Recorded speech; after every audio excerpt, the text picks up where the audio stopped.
The forest has rules, unspoken ones.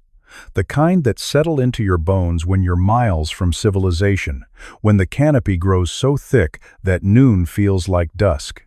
Sarah Cunningham knew these rules. As a wilderness photographer with 12 years of experience, she'd learned to trust her instincts. When the birds went silent, you stopped moving. When you felt watched, you were. But nothing prepared her for what she found on October 17, 2023. The footage begins shakily. Sarah's camera captures the dense Oregon woodland, autumn leaves, creating a carpet of rust and gold. Her breathing is steady, professional. She's tracking a rumored elk migration route 3 miles past the marked trails. Then she stops. The camera focuses slowly. There, rising from the forest floor like something that forgot it wasn't supposed to exist, stands a staircase. Not ruins, not debris from some forgotten structure. A perfectly intact, modern staircase, carpeted burgundy runner, polished wooden banister, approximately 15 steps ascending into nothing. No building, no platform at the top. Just stairs, standing alone in the wilderness, miles from the nearest road. Sarah's voice cracks the silence. What the hell? She circles the structure. The camera work grows erratic. No foundation, no posts supporting it from beneath. The stairs simply exist, freestanding, defying basic physics. There's no house, she whispers. No cabin foundation. Nothing. Just stairs. But here's what makes her blood run cold. The top step is wet, fresh water, still dripping. It hasn't rained in 4 days. Sarah does what any rational person would do. She backs away. Marks the location on her GPS. 30 seconds of footage. That's all she plans to take. Then she hears it. A child's laughter, distant, echoing from somewhere above the tree line. Hello? Her voice barely rises above a whisper. The laughter stops. Silence. Absolute. Suffocating. No birds. No wind. Even the insects have gone quiet. The forest is holding its breath. Sarah's camera trembles as she approaches the stairs again. If someone's hurt up there, she's justifying it. We all would. A child might need help. But there's something else in her voice now. Something we recognize with sick certainty. Compulsion. Her foot touches the first step. The wood doesn't creak. It should. Ancient wood always groans under weight, but this makes no sound at all. Like stepping onto carpet in a hotel hallway. Sterile. Wrong. The stairs felt warm, Sarah would later tell investigators. Like someone had just been standing there. She climbs. Second step. Third. Her camera pans across the forest floor. From this height, she should see her original vantage point. She doesn't recognize it. The trees have changed, subtly. The oak she'd been standing beside is now a pine. The clearing to her left has shifted 30 feet right. Wait, her breathing accelerates. That's not where did. Fifth step. The air grows colder. Her breath mists. This shouldn't be possible. It's 68 degrees at ground level. Seventh step. Movement in her peripheral vision. The camera whips right. A figure? Between the trees? Too quick to identify. But Sarah freezes, and we see what she sees. Footprints in the moss below. Fresh boot prints. Dozens of them. Circling the base of the stairs. They weren't there 30 seconds ago. Oh God. Oh God. Someone's. 10th step. The child's laughter returns. Closer now. But it's wrong. The pitch oscillates. Too high, then too low. Not quite human. Who's there? Sarah's voice breaks. 11th step. Her camera captures something that stops her cold. Carved into the wooden banister, fresh enough that sawdust still clings to the grooves. Turn back. They're watching. Below it, older carvings. Dozens of them. Names, dates going back decades. Jennifer Hayes, 1987. Marcus Chen, 2001. Don't look up. It sees you. Sarah violates the cardinal rule. She looks up. The camera feed distorts. Static. Then clears. The top of the stairs reveals itself in pieces. There's a platform, small, circular, and in its center, a door. A wooden door, standing upright. No frame, no wall, just a door, suspended in midair. The handle is brass, ornate, Victorian-era craftsmanship. And beneath the handle, something that makes Sarah's camera shake so violently the footage nearly becomes unwatchable. A wet handprint. Small. Child-sized. On this side of the door. That's impossible, Sarah breathes. The print is fresh, But there's no way down except the realization hits her with physical force. Whatever left that print came through the door. 13th step. The forest below has transformed completely. Sarah's camera catches it in a downward sweep. The trees are wrong. Species that don't grow in Oregon. The ground is covered in fog that wasn't there before, thick as ocean spray, and shapes move through it. Multiple figures, circling, patient. I need to go back. Her voice is pure panic now. I need to. The door handle turns, not from Sarah's side, from within. The brass knob rotates slowly, deliberately, counterclockwise. The mechanism clicks. Once, twice. Sarah screams. She runs. What happens next was captured in 47 seconds of footage that would later be analyzed frame by frame. Sarah plunges down the stairs. But they're different now. The burgundy carpet is gone. The wood is rotted, splintered, ancient. And there are more steps. There were 15, she sobs. There were only 15. She's on the 20th step, 25th. The stairs keep descending. Behind her, footsteps, multiple sets, keeping pace, not rushing. They don't need to rush. 30th step. The camera catches something ascending toward her from below. A figure, tall, too tall.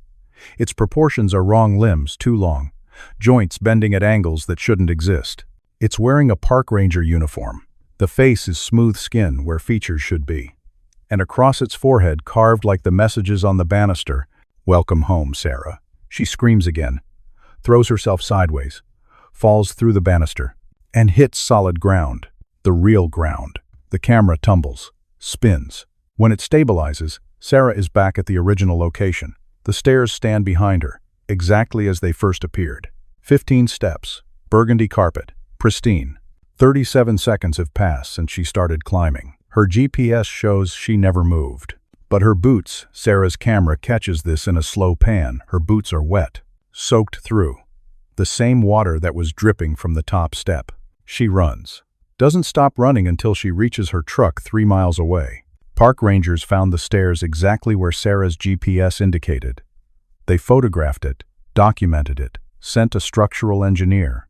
The engineer's report is a masterpiece of professional confusion. Structure defies conventional support principles. No foundation, no anchor points. Recommend immediate removal. A demolition crew arrived 6 days later. They brought chainsaws, axes, industrial equipment. They were prepared for anything. Except this. They couldn't touch it. Every tool stopped working within 5 feet of the stairs. Chainsaws died. Axes bounced off wood that should splinter. One worker swung a sledgehammer at the base. The hammer shattered. The stairs didn't have a scratch. It's like trying to hit something that isn't really there, the foreman reported, like it exists just slightly to the left of reality. The stairs remain, cordoned off, warning signs posted, official explanation, unauthorized art installation under investigation. But Sarah's footage revealed something else. Frame 847, enhanced by forensic analysts. In the background, barely visible in the distortion, 7 other staircases, scattered through the forest, different styles, different eras, Victorian, Art Deco, modern glass and steel, all ascending into nothing, all waiting. The stairs aren't unique to Oregon. Search and rescue personnel across North America began sharing stories, whispered conversations, incidents they'd been told never to discuss. The Montana Stairs. Found in 1992, a park ranger climbed them. He was never the same. Spent 3 weeks in psychiatric care, repeating, "They showed me where we go.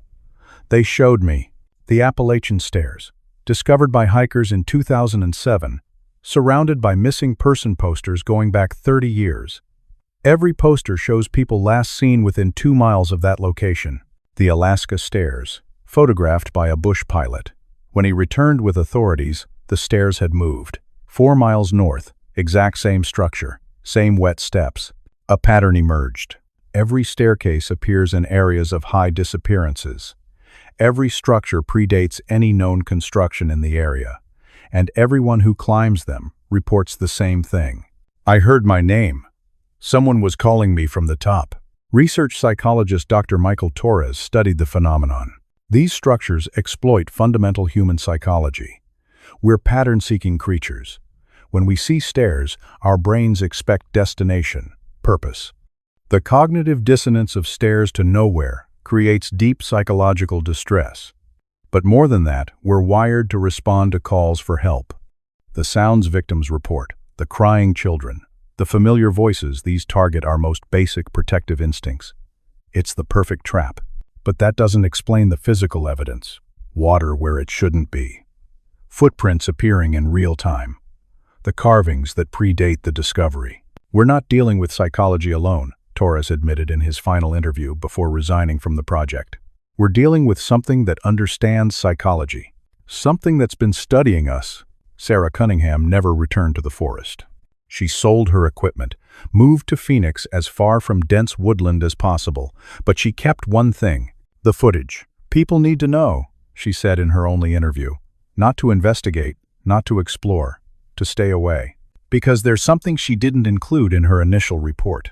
Something on the footage that only appears when you watch it frame by frame. In the background, in every shot. From the moment she first saw the stairs, a figure, standing at the top, watching.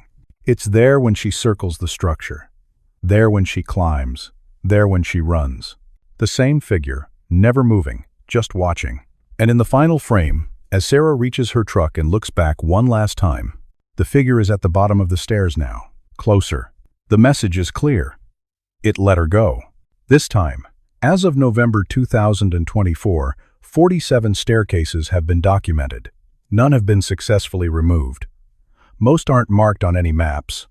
The authorities who know about them maintain a policy of official silence. Mass panic serves no one, stated an unnamed Park Service official, but we've stopped patrolling certain areas. Some zones are now considered off-limits. The stairs are still there, waiting, watching, and if you're hiking.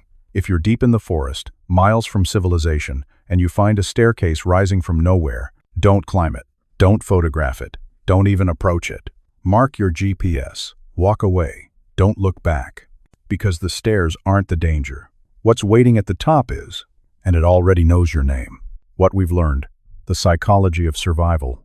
This story, while deeply unsettling, teaches us crucial lessons about wilderness survival and human psychology that could save your life. The compulsion to investigate. Sarah's decision to approach and climb the stairs illustrates a dangerous psychological phenomenon called morbid curiosity override. When we encounter something impossibly out of place, our brains struggle to categorize it. This cognitive dissonance creates an almost irresistible urge to investigate, to restore pattern and meaning. Survival experts emphasize, in the wilderness, anything profoundly out of place is a warning sign, not an invitation.